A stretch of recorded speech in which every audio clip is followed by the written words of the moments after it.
Hello guys, welcome to my vlog and this is Lolo. Yung hawakan stainless. Lolo Yung ko karel to. mo nasa kusina doon. At saka, magta-trend tayo ulit. Ay hindi, magta-trend tayo. First trend ko lang to.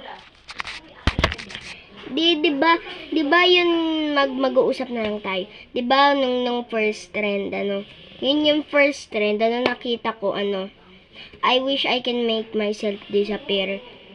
Tapos yung mga iba hindi kaya. Ako kasi tinry ko tapos hindi ko din kaya. Parang ganun. So guys, ito yung Barbie pencil case ko pero sira na siya.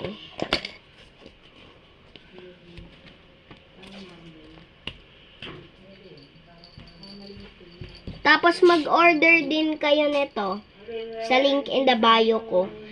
Bilis, baka siya mamawala. Ay no, mawawala siya. Ewan ko na. Okay, bye-bye guys. Kasi pupunta pa kami. Okay, bye-bye guys mga viewers ko. Kasi pupunta pa kami ng SM.